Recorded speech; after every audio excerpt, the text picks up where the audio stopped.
We hope that with the participation of Anna and Ivan, we can infuse elements of child agency and participation in our discourse today on social protection. This could include recognizing children as active participants and decision makers in matters affecting their lives, including this social protection scheme. I cannot overemphasize the importance of including children's voice and perspective in designing, implementing, and evaluating social protection programs. This approach aligns with the principles of child rights that we are here to discuss as well, ensuring their involvement and contribution to more effective, responsive social protection system that better meets their needs and respect their dignity. We look forward to hearing from Anna and Ivan. At this point, let me turn over to the fourth panelist, Anne Skelton, the chair of the United Nations Committee on the Rights of the Child. Greetings. My name is Anne Skelton. I'm the chairperson of the Committee on the Rights of the Child. Gains made in children's rights are often difficult to quantify, but one of the most striking findings that I've ever seen in child rights literature from my own country, South Africa, was that the children who benefit from the child support grant are on average 3.5 centimeters taller than non-recipient children. You cannot get much more direct evidence of the value of social inclusion than that. And it also proves that grants are spent primarily on food, proving wrong those skeptics who argue that cash grants will be wrongly spent. The Committee on the Rights of the Child has long been concerned about inclusive social protection. Article 4 of the Convention itself states that states parties shall undertake all appropriate legislative, administrative, and other measures for the implementation of the rights recognized in the Convention, and this includes economic, social, and cultural rights. Now, states are supposed to undertake such measures to the maximum extent of their available resources and, where needed, within the framework of international cooperation. The committee has made it clear that there's no distinction between civil and political rights on the one hand and economic, social, and cultural rights on the other. In other words, there's no authoritative division of human rights. The enjoyment of both groups of rights is inextricably intertwined. In its general comment number 19, the committee made it clear that the maximum extent of available resources means that states parties are expected to demonstrate that they have made every effort to mobilize, allocate, and spend their budgetary resources to fulfill the economic, social, and cultural rights of children, and that includes social assistance. The committee is clear that if rights are going to be progressively realized, then this means that there must be no regression. States cannot go back on their commitments. In January 2024, the committee took a decision related to the topic of social protection in its concluding observations. Previously, the theme of standard of living was addressed under the cluster Basic Health and Welfare. But from now on, the topic will be discussed as a standalone cluster. And I think this decision shows the committee's engagement to take a more in-depth look at these provisions in the Convention and the special impact that they have. Article 18.3, which addresses the rights of children of working parents to benefit from childcare services. Article 26 addresses children's right to benefit from Social Security. And of course, Article 27 on the children's right to an adequate standard of living. Finally, it's worth mentioning that General Comment number 5 also notes the committee's belief that economic, social, and cultural rights, as well as civil and political rights, should be regarded as justiciable. And linked with this, in January 2024, the Committee on the Rights of the Child has announced that the topic of its next general comment on children's rights to access to justice and effective remedies. In the general comments concept note, the committee has asserted that access to justice can play an important role in combating inequalities, challenging discriminatory practices, and restoring entitlements that have been denied. The committee has also recognised that economic, social and cultural factors create impediments for children pursuing remedies for the breaches of their rights. And the general comment aims to clarify states' obligations to ensure the justiciability of all rights set out in the Convention through a range of effective and accessible complaints mechanisms. So we hope that at the end of the drafting process, the committee can spell out renewed possibilities to enforce children's right to access social protection through justice system mechanisms. Now, to end, I want to quote from the committee's general comment number 19 on public budgeting.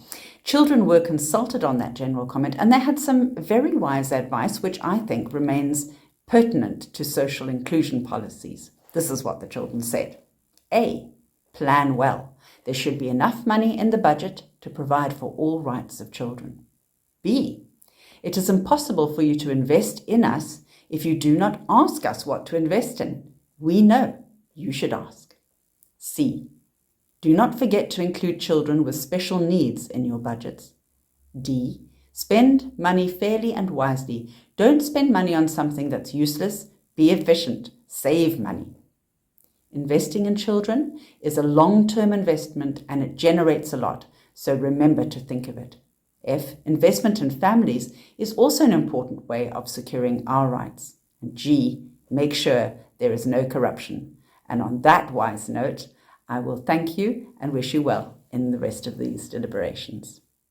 Thank you very much, Ann Skelton. I think actually we should send her thanks to her actually about some of the way she has articulated how the convention is actually supporting the provision of social protection and the rights of children to inclusive social protection, and the voices of children that she has also mentioned. Actually, these were very wise words. At this point, actually, let me turn over to Nana. Nana, are you there? I turn over to you? Actually, Nana Anderson is a fourth secretary and EU delegation to the UN in Geneva. Nana, over to you. Let's hear your perspective from the EU. So my name is Nana Anderson, and I'm an EU negotiator in the UN Human Rights Council. I cover, amongst other things, the rights of the child, but also Russia, Ukraine, issues related to gender and also sexual orientation and gender identity. So I'm busy, but I'm very happy to be here with you today. Before joining the Foreign Service, I was actually working 3 years with UNICEF. So this feels really as a full circle moment. This year, as you will know, the EU, together with GRULAC, so that is the group of Latin American and Caribbean countries, are presenting the resolution on the rights of the child and inclusive social protection. Now, I'll talk a little bit about this resolution and my role as a penholder in it, and then I'll proceed to talk a little bit about the EU's perspective on the rights of the child and inclusive social protection. I hope that works okay with you. And please feel free to stop me along the way if you have questions. So, with regards to the resolution of the rights of the child in the Human Rights Council, it's a biennial resolution, meaning that it comes up every 2 years. And it's an alternating penholdership, meaning that in one session, the group of Latin American and Caribbean states, the GRULACs, they will be the penholders. And in the next round, the EU will be the penholder. So this time it's the EU, meaning that I'm the penholder. The theme of this year is inclusive social protection. And this was the theme that was decided 2 years ago. It came in the wake of a rather contentious and more delicate theme that was on issues related to migration and family reunification. So we're very happy to be dealing this year with the inclusive social protection. It's a consensus-based resolution, meaning that it requires a lot of negotiation in terms of getting to a point where everyone, if not, can see themselves reflected in the text, at least they're not going to call it for a vote. And this is also what we're heading towards now. On the issue of inclusive social protection, I would like to quote the UNICEF's and ILO's report from last year, which we have used a lot as inspiration for the Zero draft. And it states that the evidence that social protection has immediate and profound impacts on children's lives and futures is beyond question. It also states that social protection helps increase access to food, nutrition, education, and healthcare. It prevents child labor, addresses the drivers of gender inequality and exclusion. And by tackling monetary poverty directly, social protection can also mitigate the exclusion that many children living in poverty are experiencing. In the core group, we're 60 countries. So we've had to negotiate the text with them first. And then on Friday, we were very happy to circulate the zero draft. So this is the first version of the resolution to the broader UN membership. And our aim with this text is really to address systemic inequalities and protect the most vulnerable children, particularly girls. And the resolution really hones in on building inclusive social protection that is rights-based, disability, gender, and age responsive. Now, we would like that to be transformative. And you will know that there's a difference between having a system that is sensitive to something, which is responsive to something, which is transformative. And transformative is the highest level you can go in terms of addressing root causes to, for example, gender inequality. Unfortunately, we don't have at a point now in time where we can realistically hope for this. So we're aiming for gender responsive, although we have some, of course, some higher, some language that is more ambitious than that. So we're not going in with a minimum text. So yes, a lot of gender language. I would say that as far as I understand, we've never had a text, a zero draft that is so strong when it comes to gender language. So we're very pleased with this. Let's see how it all pans out. I will have to excuse myself 15 minutes before because we're heading into the first round of informal consultation, meaning the first round of formal and informal negotiations later this morning. Moving a bit on to talk about inclusive social protection in the context of the EU. So I should say that this is, and those two issues and seeing them in a combined perspective, the issue of the rights of the child and inclusive social protection are paramount to the EU as an institution and to our member states. And I would say that it's not just a moral imperative, it is a strategic investment. And I think both Anne and Cornelius explained that much better than me, but I'll still give it a go. And it is a moral imperative and a strategic investment for several reasons. And the first is that it goes hand in hand with upholding our commitment to universal human rights and equality. And it lays the groundwork for a more just and equitable and gender equal society. And I think as Cornelius was also touching upon, investing in children's well-being today secures a prosperous and sustainable future for all. And finally, it ultimately also reflects our values of solidarity and compassion and social justice, which are all elements that lies at the bedrock of the European project. So what are we doing to deal with this? At European level, we have something called European Child Guarantee, which was adopted in 2021, which sets out 5 overall elements, or it has a series of recommendations that builds around 5 key issues. And these key issues are free early childhood education and care, free education, free healthcare, healthy nutrition, and adequate housing. And this is really with the view to target vulnerable children and prevent and combat social exclusion. Now, to ensure that the EU member states are actually following up on these recommendations, they're asked to have concrete national action plans that are followed up with, that they're reporting back on to the EU, and these action plans runs until 2030. In general, these 5 issues that I lined out, it's not that there's any EU countries where you don't, as a child, have access to these, but the program is really meant to ensure that social protection is truly inclusive and truly universal. When it comes to the participation of children in policy processes, this is really a key priority for us.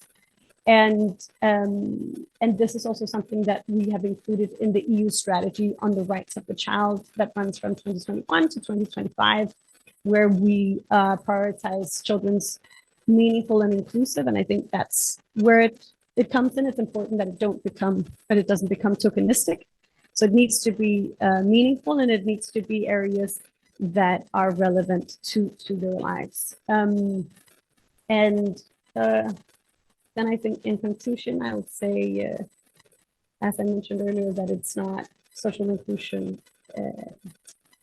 social protection, and the rights of the child, and seeing those together is not just, it is a moral imperative, and it's also a strategic investment. Thank you. Thank you, Nana. And I can see colleagues clapping because Nana, actually, you're going to go into that meeting as a champion for children. So we wish you all the luck, right? And that you can get the children's views, actually. Every day I have been in my previous job as a former director of watched champions like you, okay, going in there, doing these delicate negotiations, the unseen heroes, actually, in getting these resolutions and this text passed in the multilateral system. Good luck to you. Okay, right. Thanks, Nana. Right. At this point, actually, let us turn over to Ivan and Anna. Anna is going to go first, right? And again, we're going to hear Hans Skelton started with it, showing some of the perspective of children from General Comment 19. And now actually we're going to hear from Anna, and then we will turn over to Ivan.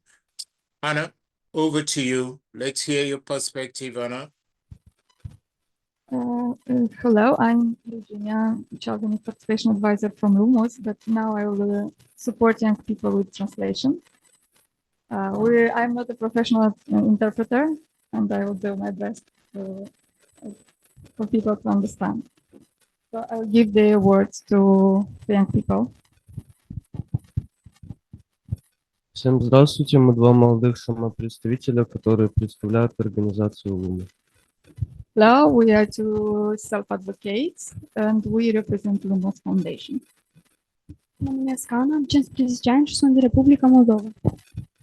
My name is Anna, I'm 15 years old, and I'm from the Republic of Moldova. Меня зовут Иван, мне 16 лет, но я с Украины, но на данный момент из-за конфликта в моей стране нахожусь в Молдове. I am Ivan, I'm 16 years old. I'm from Ukraine, but due to the war in my country, I'm living now in Moldova. Suntem onorați și bucuroși că putem fi alături în această zi, când putem discuta împreună cu voi despre protecția socială inclusivă. I'm very honored to be together in this day alongside you when we have the chance to speak about the inclusive social protection. Și înainte de a începe discursul nostru, pentru ca mesajele noastre să nu rămână doar la nivel de cuvinte și declarații, vă propun un exercițiu scurt unde vă rugăm să vă implicați. But before we start our speech, we would like, in order for our speech to remain just words and declaration, we would like to invite you to have a very short exercise, and we will invite you to engage with a very short one. Dacă doriți, puteți să stați pe scaune, dar dacă vă ține cu voi, puteți să If you want, you can stay or you can stand up. Yeah. It's up to you how you decide. Pentru asta vom avea nevoie de mult. Puneți mâna, asta vor fi valurile de apă. For this exercise, you have to stay with the hands like this. Imagine this, the left hand is like the wave from the sea. Aceasta este peștișorul. Cât eu ridic mâna mai sus, cu atât împreună strigăm, cât mai tare. Când eu dau mâna jos, spunem cât mai încet, reducem jos. So this is the wave, and this is the fish, a small fish. And when the fish goes up, we can say and we have to increase the voice. And when the hand is going down, we have to decrease the voice. Let's start.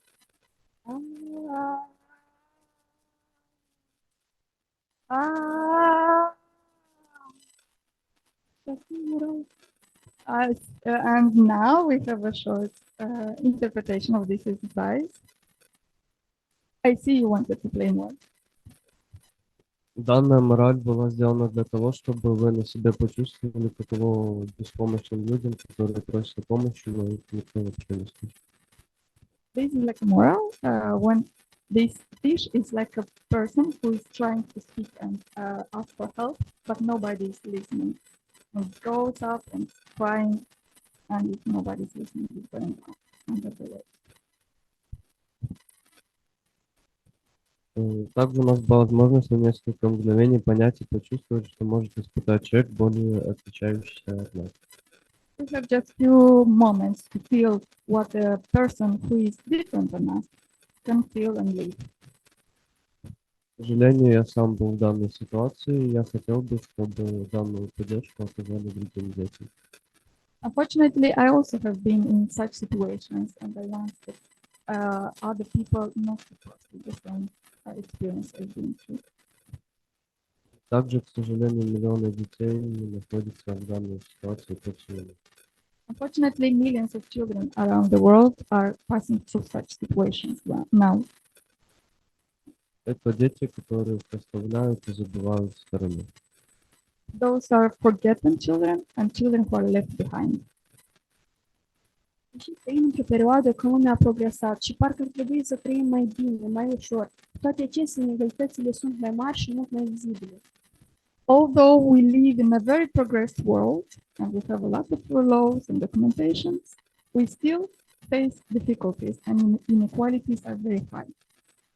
Avem încă foarte mulți copii, drepturile cărora sunt respectate doar pe hârtie. We have so many children, those whose rights are respected only on paper. Aceștia sunt copii cu dizabilități, în special cu dizabilități severe, copiii din familii vulnerabile, copiii pentru care războiul din cartea de istorie contemporană s-a transformat în realitate și lista poate continua încă mai mult. Those are children with disabilities, especially with the complex disabilities, children from vulnerable families, children who are placed in institutions and left there for decades, children for whom the war from the history book, contemporary history book, transformed into art, is transformed into reality. Конвенция о правах ребенка. The Convention of Children. Всеобщая декларация прав человека. The Human Rights Declaration. Конвенция прав детей с ограниченными возможностями. Convention of People with Disabilities. Также цели устойчивого развития. The Sustainable Development Goals. Это лишь некоторые из документов, которые являются основой для создания общества, в котором каждый ребенок растет и развивается в гармонии и права всего мира. Those are just some of the acts that underpin our efforts to ensure a society where every child grows and develops in harmony and their rights are respected. Однако во многих главах мы все еще стоим на месте или даже идем назад. However, to many chapters, we are facing difficulties or even we are going backwards. Более половины детей в мире не имеют никакой либо формы социальной защиты. More than a half of the world's children have no form of social protection, and this is making them vulnerable and discriminated. Эти дети через несколько лет станут взрослыми, которые продолжают тот же путь, который выбрали для них. Those children will become adults after a few years, and they will continue the same path, a path that was decided not by them but for them. Eu locuiesc într-un serviciu social, casă comunitară pentru copiii din situații de... Right now, I'm living in a social service for small groups. Am fost plasat în acest centru, serviciu, pentru că mama mea avea foarte multe probleme și nu putea avea grijă de mine. I was placed in this service because my mother had many difficulties. În Moldova, reforma de îngrijire are rezultate bune.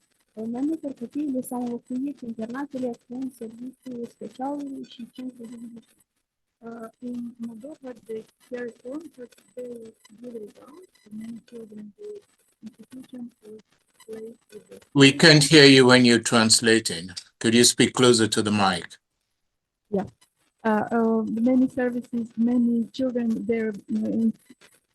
their care was moved. They moved from the institution to families and to different kind of services. Dar mai este încă foarte multe lucruri cu copiii cu dizabilități severe și cu îngrijire. But we in Moldova have still a lot to work, especially with children with severe complex disabilities and with sensorial disabilities. Pentru mulți dintre ei, protecția socială inclusivă e departe de a fi realitate. For many of them, the inclusive social protection is far away to be a reality. Mulți părinți întâmpină dificultăți în a-și crește copiii. Many parents face difficulties to take care of their children. Mulți copii sunt expuși abuzului și discriminării.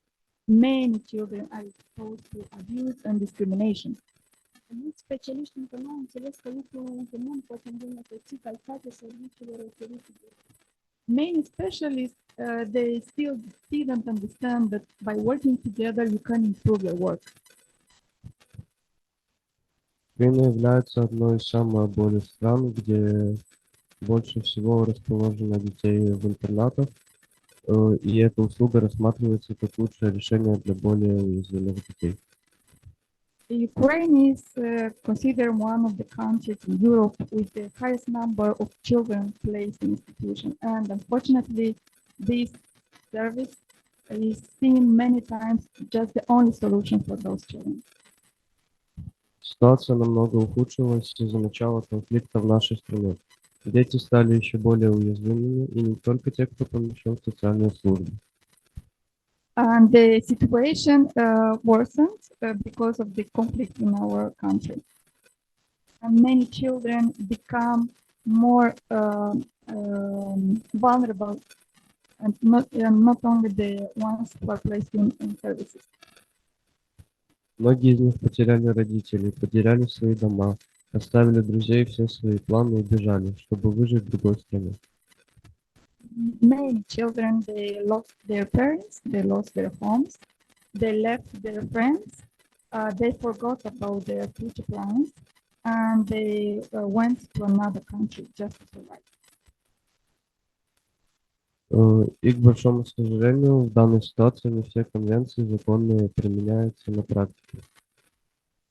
Unfortunately, in this situation, not all the conventions and documents are applied in practice. В период кризиса уязвимыми людьми становятся еще более уязвимыми. Чаще всего это дети. In times of crisis, the vulnerable children, the vulnerable people become more vulnerable, and especially children. Noi credem că fiecare problemă are o soluție, chiar dacă aceasta durează mai mult timp și are nevoie de multe resurse. We truly believe that each problem has a solution, even this will take much more time and will need much more resources. În primul rând, trebuie să se investească cât mai mult în familie.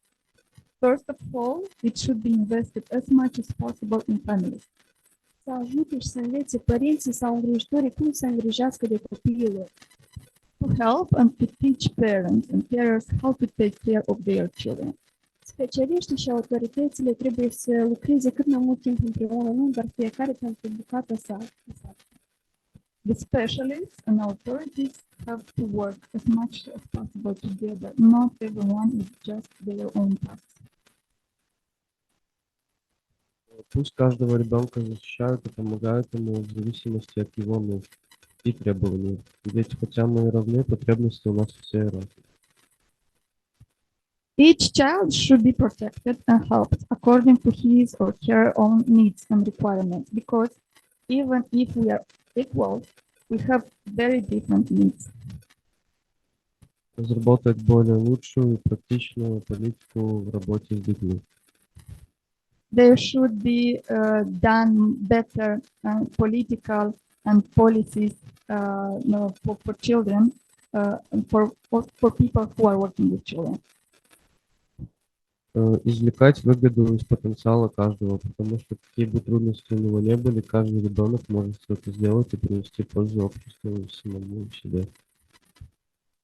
To take care and to emphasize each one's potential, because no matter how difficult it is for a child to grow, each one has a potential, has something to do and to share to other people, and they can come with the value to their societies and to themselves as well. Инклюзивная социальная защита может способствовать не только уважению прав всех детей, но и повышению ценности каждого ребенка и его превращению из пассивного и часто подвергающегося виктимизации гражданина в активного члена общества. Inclusive social protection can contribute directly to the respect of the rights of all children, but also to the valorization of each child and to transform them from passive and often victimized people to active members of the society. Noi visăm la o lume ideală, dar vrem să trăim în una echitabilă, unde fiecare copil se dezvoltă armonios și toate drepturile ei sunt respectate. We don't dream for an ideal world. We want to live in a fair world where every child develops harmoniously and their rights are respected. Thank you. Ivan and Anna, thank you very much, actually. Could the interpreter really pass on our thanks to Ivan and Anna? And then I will always remember, Anna, your story about the fish and the fish asking for help, right? And some of the points that you guys, both of you have raised on the institutionalization in Moldova, the institutionalization in Ukraine, the solution-oriented policies you were coming up for us to work with families. Both of you actually raised the issue of exclusion and also trying to ensure the rights of those children. This is rich perspective. This is a perspective from users of the system, which has been known, it's known as a best practice to get people who are benefiting from the system to talk about the system. Now let's turn over to the video, right? The video, colleagues, actually, the video is from Clarissa, a Cash Plus program in Bangladesh. And the video says it all. I'm not going to go into it. So over to you for the video. আসসালামু আলাইকুম, আমার নাম হচ্ছে মুক্তা আক্তার। আমি বর্তমানে class 9ম শ্রেণীতে পড়ি। আর আমার ফ্যামিলিতে আমি, আমার ছোট ভাই এবং আমার আম্মু থাকি। আর আমি গত 6 মাস ধরে ক্লারিসার সিডিজি গ্রুপের সাথে অন্তর্ভুক্ত আছি। হঠাৎ করোনা আসায় আমার পারিবারিক অবস্থা প্রচণ্ড খারাপ হয়, আর আমার পড়াশোনা বন্ধ হয়ে যায়। আর আমার ছোটো ভাই পড়াশোনা চালু রাখতে এবং ফ্যামিলিকে একটু সহযোগিতা করতে আমার বাধ্য হয়ে পড়াশোনা ছাড়তে হয়। তারপর আমি চাকরিতে জয়েন করি। আর চাকরিতে আমি একটা চামড়ার কারখানায় কাজ করতাম, সকাল 8টা থেকে 6টা পর্যন্ত 10 ঘন্টা কাজ করতাম। তো ওই কাজে ভালো লাগতো না, মানে প্রচণ্ড সময় যেত। তো মানে খেলাধুলা বা আমি ঘুরতে পছন্দ করতাম, ওই সব মানে বাদ দিয়ে দিতে হইল। করোনার সময় আমি কোনো সহযোগিতা পাই না, আমার মেয়েটারা আমি পড়াশোনা ভর্তি করাতে পারি না। আমার কাছে টিচাররা 1 বছরের টাকা দাবি করছে 20,000 টাকা। তখন আমার হাতে টাকা ছিল না, আমার হাতে টাকা ছিল 100 টাকা। এই 100 টাকার জন্য আমি পারি না। তারপর আমি কাজ করা অবস্থায় আমার বন্ধুরা স্কুলে যাইতো, আমি ঘুরতো ফিরতো। আর আমি তখন কাজে থাকতাম, প্রচণ্ড বাজে লাগতো, যে আমার খারাপ লাগতো যে আমার ফ্রেন্ডরা পড়াশোনা করে আর আমি কাজে দিকে। আর যেখানে কাজ করতাম ওইখানের পরিবেশটা ভালো ছিল না, অনেক নোংরা ছিল। এবং হচ্ছে যে ওইখানে পেস্টিংয়ের গন্ধ, চামড়ার গন্ধ, অনেক বাজে গন্ধ আসতো। আর মালিকটাও ভালো ছিল না, বকাবকি করতো। তো আমার মন চাইতো যে স্কুলে পড়াশোনা করতাম, কিন্তু পারিবারিক কারণে আমি করতে পারিনি। সে যখন ভাইয়া আপুরা আসতো সিডিএস থেকে, তখন আমাদেরকে বললো যে আমার শিশুদের নিয়ে একটা দল করবে। সেখানে আমারও নেওয়া হয়েছে, আমি অন্তর্ভুক্ত আছি একটা দলের সাথে। তো এখানে আমাদের কথাবার্তা ভাইয়াদের সাথে শেয়ার করি, অনেক কিছু বলি, পরিষ্কার পরিচ্ছন্ন কাজ করি। পরে হঠাৎ করে ভাইয়াদের সাথে কথা বলতে বলতে ভাইয়ারা পড়াশোনার আমাকে একটা বললো। তারপরে আমার পড়াশোনা করতে ইচ্ছা জাগলো। তারপরে ভাইয়াদের সাথে বললাম, ভাইয়ারা আমার আম্মুর সাথে কথা বললো। বলার পর হচ্ছে যে আমার আম্মু চিন্তা ভাবনা করে আমার স্কুলে ভর্তি করাইলো। চলাকালীন 2 মাস যখন ক্লাসের সাথে আমরা অন্তর্ভুক্ত হই বা মিটিংয়ে চাই, 2 মাস পর থেকে আমাদের ফুড প্যাকেজ দেওয়া হয়। সেটা পেয়ে আমাদের ঘরে ভালোই সহযোগিতা হয়। তারপরে থেকে আমার স্কুলে ভর্তি হয়ে যে ফুড প্যাকেজটা পাওয়ার পরে যে ঘরে একটু ভালো হয় বা সাহায্য হয় আমাদের, সেটা দিয়ে তারপরে থেকে চিন্তা ভাবনা করলাম যে একটু পারিবারিক সচ্ছলতা যেহেতু আসতেছে, তা আমি তো ভর্তি হতে পারি। তারপর স্কুলে ভর্তি হলাম, ভাইয়ারা উৎসাহ দিল, আম্মু সবাই উৎসাহ দিল। তারপর আবার স্কুলে ভর্তি হলাম। জানুয়ারি মাসে যখন ভর্তি স্কুলে 9ম শ্রেণীতে ভোকেশনাল ভর্তি হই, তারপর এখান থেকে ভর্তি হওয়ার সাথে সাথে আমরা একটা খুশি সংবাদ শুনি যে আমাদের জানুয়ারি মাস থেকে টিডিএস থেকে আমাদের কিছু টাকা দেওয়া হয়। আমিও যাতে আপনাদের সাথে আগিয়ে চলতে পারি, আমার এইটাই কামনা। আমি নিজের দক্ষতা বা উন্নতির জন্য এখানে 3 দিনের লাইফ স্কিলের ট্রেনিং করছি, সেটা খুব ভালো লাগছে। আর আমরা মানুষকে সচেতন করতেছি যে পরিষ্কার পরিচ্ছন্নতা নিয়ে বার্তা দিতেছি, করতেছি। Thank you very much, actually. This is virtually building a narrative and a story, okay, from Nana, who has shown that it's strategic, from Anna and Evan, who have given us a perspective, and now the video that is bringing us a perspective straight from the field in Bangladesh. At this point, actually, let me turn over to Valerie. Valerie, the Vice President responsible for advocacy at the UN, Make Mothers Matter, right? And Valerie, I did Google your organization, and I see that it's a long-standing organization, actually, right? So over to you. Thank you very much, Cornelius, and thank you very much for looking into the history of my organization. For the sake of time, I will try to be brief and focus my presentation on 3 main points. They will be my 3 key messages, and obviously, given the organization I'm representing, my focus will be obviously parents. And by parents, I not only refer to biological parents, but any legal guardians of a child. So my first point is that inclusive social protection for children cannot be disconnected from adequate social protection and the provision of basic public services for parents, in particular mothers.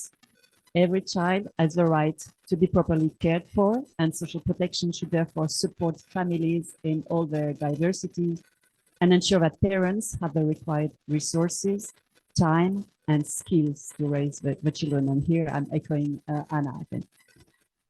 Parenting is a rewarding but tough job, and parents, especially single parents, must really be supporting during this long journey. It starts with maternity protection, which in our view should be universal, yet only 41% of new mothers actually benefit from such protection. So access to healthcare for mother and child, as well as education, including parenting education, and here topics like nutrition, child development, child psychology, positive discipline, etc., should be actually taught to new parents, are all basic services that should be universal. They should be part of a social protection floor supporting child rights, which also ensures that no child and no family lives in poverty. And I think the European Child Guarantee is a good example of what member states can do.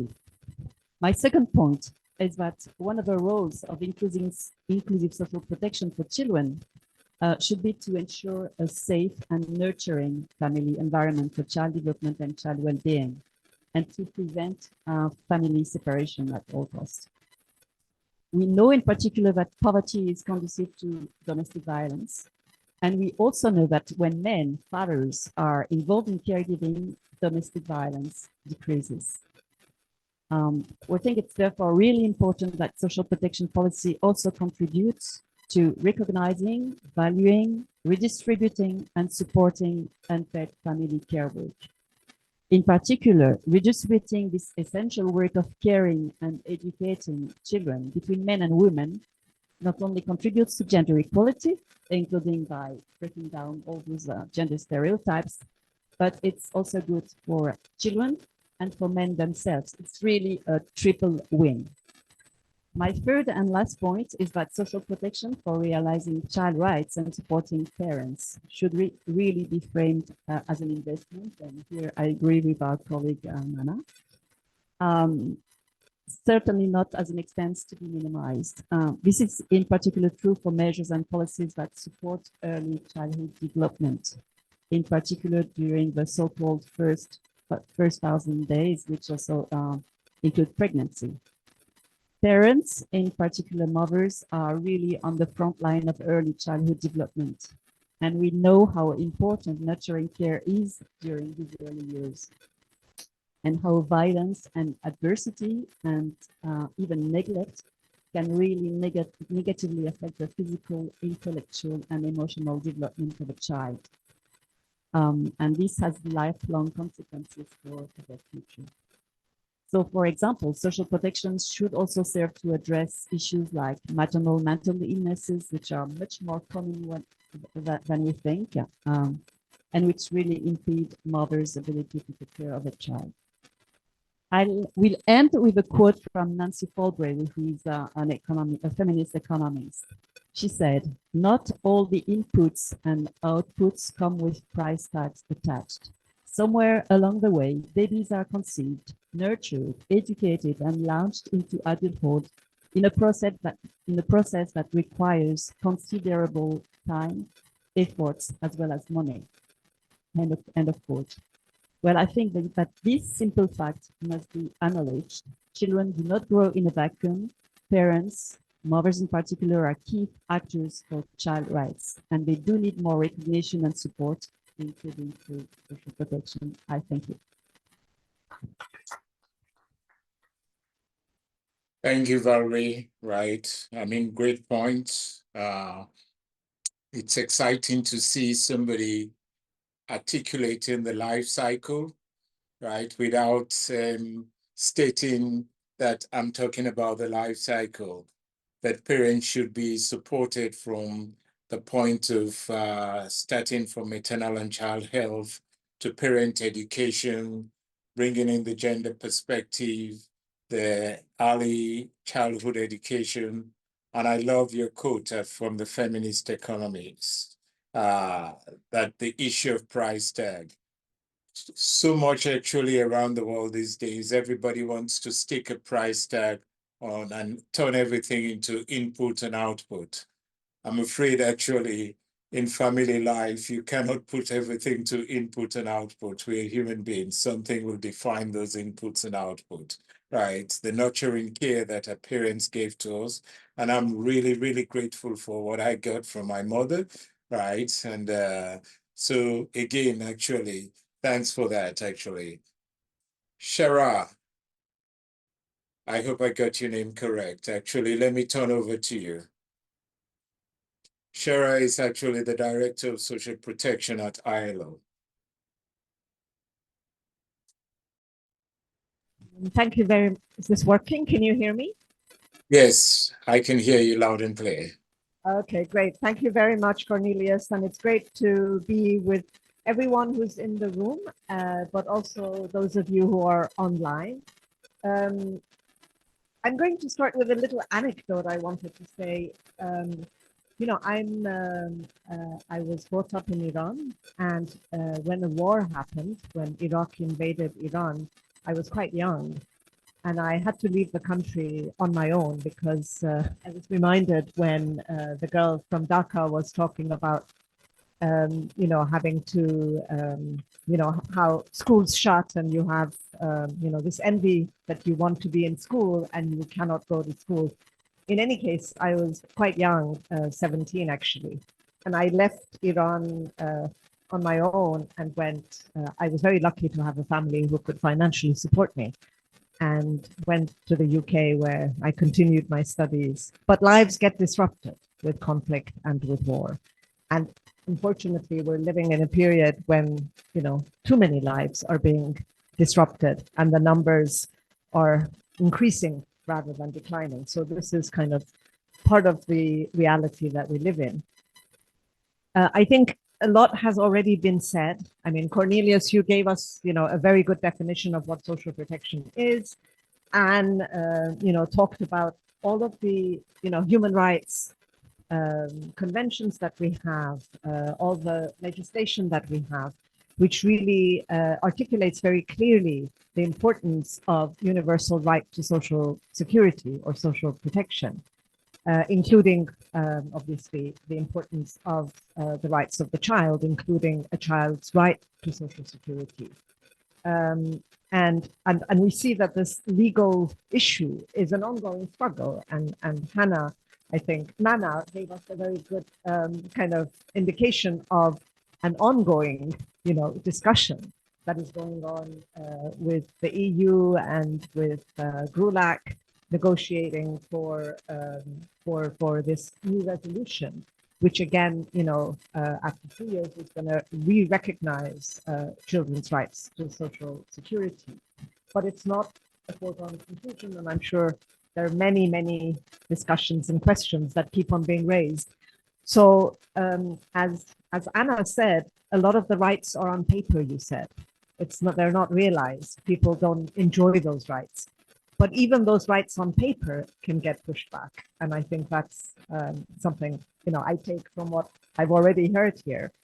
I want to say that, this issue around what we can do through a social security system, I think what Valerie said was really important in that, children, the majority of them live in families, and the right to child support, to child benefits, whether it's in the form of a cash transfer, a universal child benefit, something I would say our research shows is the most effective way of reaching children.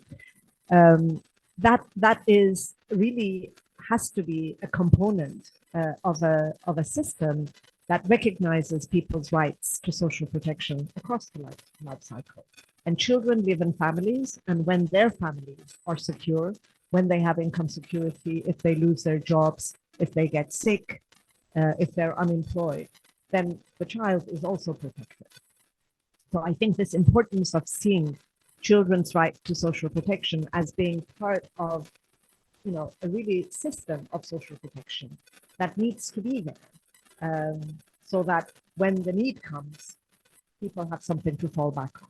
But unfortunately, even the latest statistics that we have, which are going to come out when our next World Social Protection Report will be launched in September of this year, the data shows that still around half of the world's population have no right to social security, not even a single benefit that they can fall back on.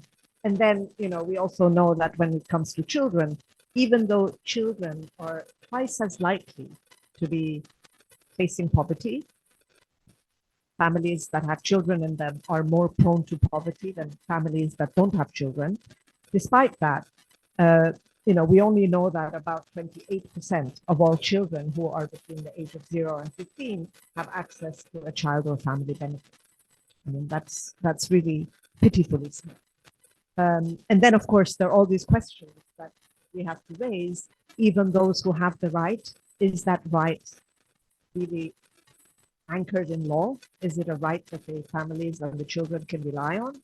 Or is it just a cash transfer that comes today and may not be there tomorrow? And then how substantial, how sufficient is the benefit? Is it really enough to help pull families above poverty and even better prevent poverty? Or is it more of a token payment that does not even help them stay above that poverty line? How reliable and how predictable are these rights? And then the right to a child benefit really needs to come with other rights. the right to education, the right to health. So, we really need this ecosystem of rights and of the right to social protection that works very closely with public services that are accessible and adequate, and that people can really rely on, whether it's education or health or care services, particularly in families with young children. We know part of the reason why families with children are prone to poverty is because parents, and particularly mothers, have to choose between earning an income or taking care of young children. And that is one of the reasons why families with children are more likely to be living in poverty. And this, we know, is the time of life that children are in their formative years, and the risk of poverty will have an impact on children's brain development, on their productivity, on their well-being, and their potential to grow and become fully capable adults. So if we neglect families with children, if we neglect children, we're really also compromising the future of our societies, and I would say also of our economies. We know that productive children can also be productive adults. They can join the labor force. They can contribute to the economic dynamism that we need in order to make it easier to have the resources also for a fully rights-based and adequate social protection system. I'll just say a few words, because I do want to also say that, despite all of the challenges that we face, and you all talked about some of those challenges, particularly, say, families that have children with disabilities, because that having a child with very serious disabilities compromises the time that parents have for income earning. It also increases the amount of resources that you need to have in order to be mobile and so forth, because you have additional expenses. So, there are certain categories of children that particularly need that kind of financial support. And we also know that when we talk about, 28% of children only having access to a social protection or a child benefit, we also know that there are big disparities in the world, that in some regions that percentage is much, much lower. In low-income countries, it's only around 9% of children who have access to a child benefit. In European welfare states, the proportion is much higher. But I think it's also important to recognize that societies can mobilize resources and can allocate resources for realizing the right to social protection. And I would say that many countries are doing it. 47 countries in the world have a fully universal child benefit system that all children receive. And this, I think, is important. And as concerned as we are about families with special needs, I think it's also important to recognize that every child has the right to a child benefit. Even for children who are in families that may not be very poor, having that benefit can be important in allowing them to have some activities that will help in their growth and their nurturance. And making the right universal is also very important politically, because when you have a universal child benefit, then everyone who is a taxpayer sees a benefit from this system. Whereas if you target it to only the very, very marginalized and very poor, then the political support for keeping these programs going will be, I think, weaker. So there's also a political economy reason for really wanting to make sure that these child benefits are universal. And we know that countries that have it, they can achieve not only a reduction and prevention of poverty, but also, very importantly, we have shown in this research that Nana referred to, that when you have a child benefit, it can be a very powerful instrument for reducing both child labor what the girl from Bangladesh was talking about, poverty that forces children into having to work rather than being able to go to school. And it also reduces the risk of child marriage, families who marry their daughters very young because they, want to have fewer expenses and so forth. So child benefits can be extremely powerful in reducing those two harms that stand in the way of children in many countries. And I want to just end by saying that, we do live in a world that is very unequal, but also in a world where there is a lot of wealth and a lot of inequalities.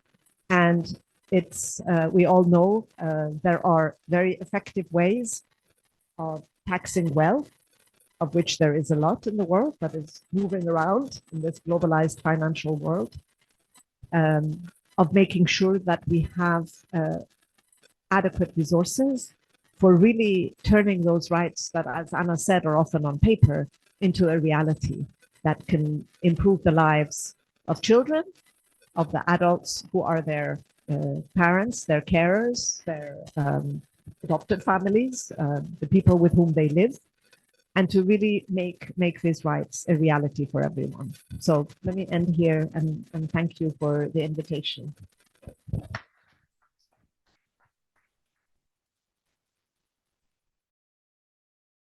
Thank you very much, actually, Shaha. You have the last word, actually, and you bring the narrative that we has been building since we started with Anne, who spoke about, the different perspective, actually, of the children, right? And then we had moved, and she mentioned again the different articles, okay? And it goes to your point that you have raised, which I really love, actually, the ecosystem of rights and linking that ecosystem of rights to the public sector, the public services, and the entitlement of children to these rights actually in public services.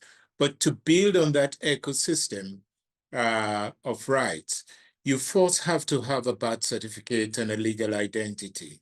Without a legal identity, you cannot enter into that ecosystem, right? And that's what Article 8 is all about. Without that legal identity, what we found out actually is that more and more children, as this system that you're talking about, Shara, actually is built up, a universal child benefit, you will not access the system. It builds in the social exclusion, right? And what I also like is the right should be anchored in law.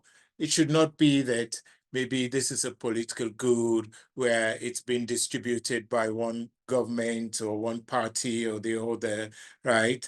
And again, that ugly choice of care versus work, right?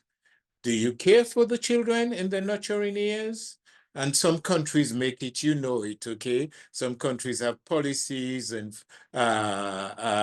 taxation that makes it difficult for mothers to make the right choices. Some countries facilitate the right choices, right? So again, I want to leave on the point actually that you have raised of also how social protection ensure that, again, we go back to the ecosystem of rights, fulfill and reduce the harm of child marriage, reduce the issue of child labor, actually how it can also, as Ivan and Anna were talking about it, also help to make sure that we have a better care system, actually care reform, and that children benefit from staying in the family. At this point, actually, I want to open up for questions and answer. I don't know if we can do that by people raising their hands or we first do the room if there is any questions in the room. Okay, and please let us know who you want to raise the question with. We have some enough time. Actually, we have like 15 minutes that we could use for that. Harry's just going to pop in with a little bit of context on the video that CSC shared earlier. Thank you. Thanks, everyone. I realized that you saw the video and there wasn't as much context to go about, I guess, the program that Mukta was part of. So my name's Harry, I'm from the Consortium for Street Children, and we're part of Clarissa, which is the Child Labour Action Research Innovation in South and Southeastern Asia program. And one part of the program that we did was social protection cash plus intervention pilot. And Mukta was part of that program.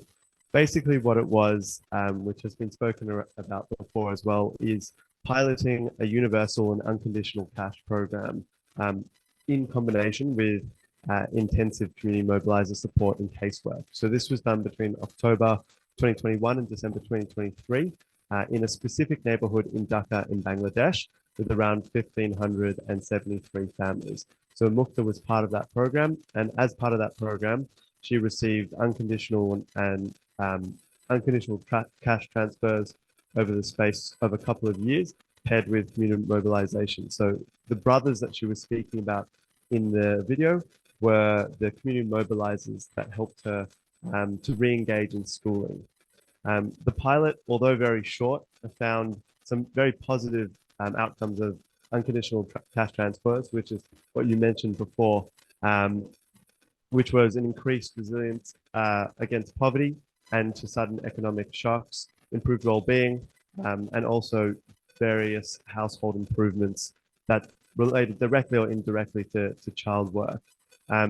What it found is that, as we've kind of spoken about today, unconditionality of cash transfers is key to promote resilience and also to promote social protection.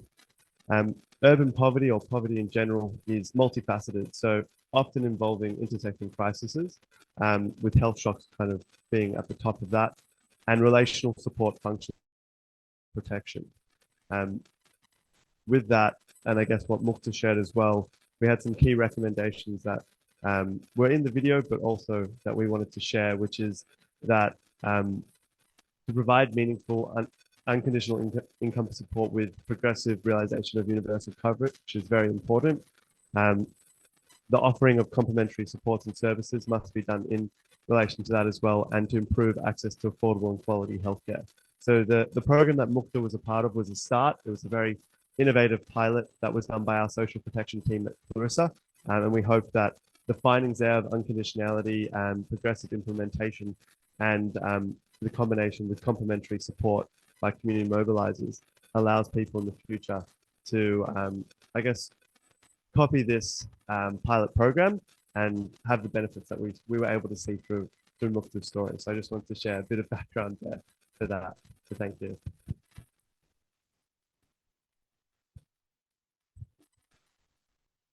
Thank you, Harry. I don't know if there is anybody who wants to speak as well in the room. Sure. Cornelius, I have a question for you. Given that all your work in UNICEF and how you see that birth registration was an enabler to prevent many, many harms and as an enabler to protect children, can you give some examples of what you've seen across the world of how birth registration is really a right that can protect children to access other rights? Thank you very much, actually. Let me start actually with, and Skelton did mention it. So in South Africa, when universal child benefits was introduced, if you did not have a birth certificate, if you were not part of their identity system, you could not access that right. So this was in the peak of the HIV/AIDS epidemic in South Africa, where you had a lot of orphans. And the interesting thing is actually, these children were being taken care of through kinship care. And kinship care actually does not lend itself easily to the sort of modern and Western welfare system, where these children would immediately be registered as orphans, etc., and the whole social administration system kicks in. So without that right, without that identity, and it's also, we saw it in Namibia, we saw it in Botswana, where they were introducing the social protection program and schemes. Without that right, you cannot access the benefit. And then, so you're stuck in poverty, okay, and your grandmother or who else in the kinship system is taking care of you will not be able to take care of you. The second issue was in Uganda. When Uganda made a commitment to reduce the recruitment of children, okay, or to prevent children being associated with the Ugandan military, because it's a proud and professional military, right? The issue of birth certificate became important. If you do not have a birth certificate, you could not be recruited. So the issue of birth certificate became important. Children had to show their birth certificate so as not to be recruited.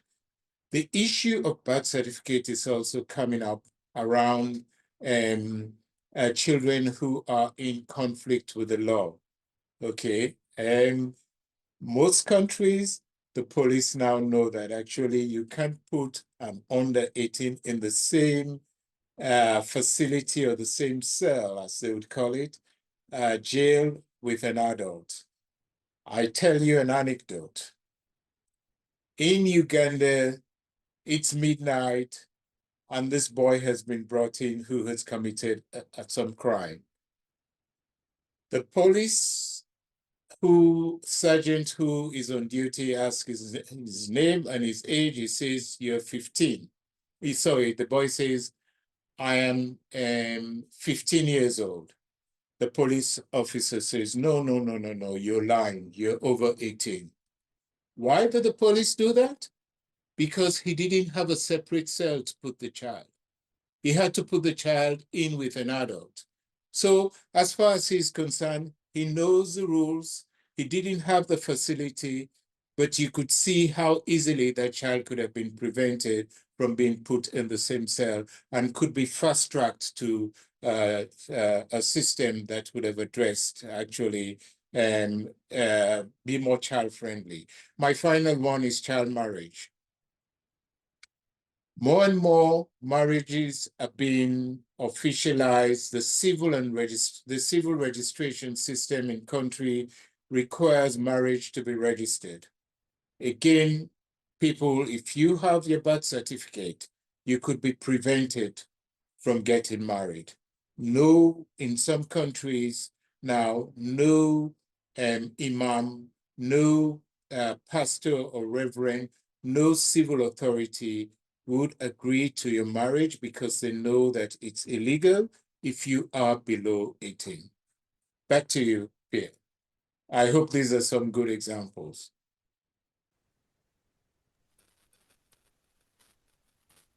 I can also see we've got a hand raised in the on the Zoom from Dublin and Dolphin. Can I allow him to talk and he can ask the question? Go ahead, Dublin. You should be able to ask the question. I'm Mr. Abdikarim Ziblim. I'm speaking Ghana. I want to so far thank the presenters for a very brilliant presentation. And what I have here, one is a comment and one has to be a question to see if I can get some assistance to see how we can support the upcoming youth in our country. The comment I want to make regarding Africa is that unfortunately we don't have social protection, or let me put it this way, we have policies on the social protection for families and of course their children. But unfortunately, because of some political expediency, we are unable to implement these policies to the letter. I say this because most of our upcoming youth are being neglected, especially in Ghana, where I am coming from. You see many children on the streets without even a single education. And many of them, they depend on drugs. They sleep on the streets. They didn't have any basic amenity to support themselves. Just because our politicians are not able to harness, the resources that we have at our end to support families and these children. This is the kind of situation we have at hand in Ghana, in Africa. And most of us who are coming from the civil society are still pondering around what can we do to find out a way of shaping our social welfare policies so we are able, to put the upcoming one. If not, our society is in danger. Because our current generation, if we are gone, who are going to represent us on this earth? Thank So you.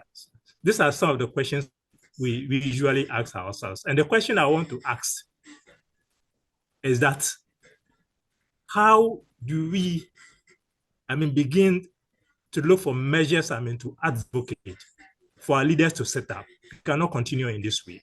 We need to protect our society. Thank you. Thank you, Abdul. Colleagues, actually, participants online, participants in the room, let me thank you very much, actually, for this session.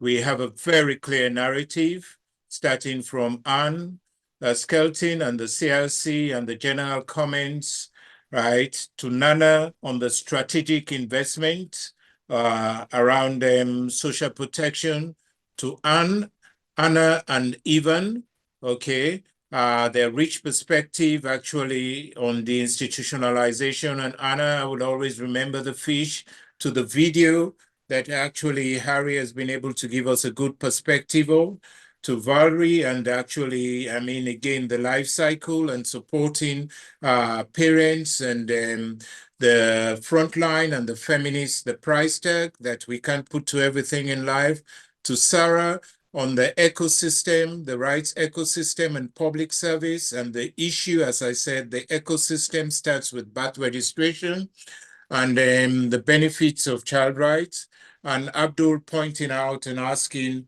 how can we get help in some of these countries to start a social protection?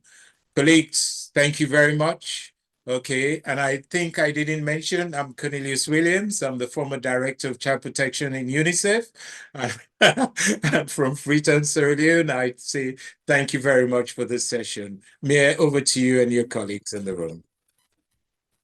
On behalf of everybody in the room, thank you so much, Cornelius, for doing a wonderful job of sharing and keeping us moving this morning. Thank you very much for everybody who joined online, and a final thank you again to Ivan and Anna for your beautiful presentations. Thank you.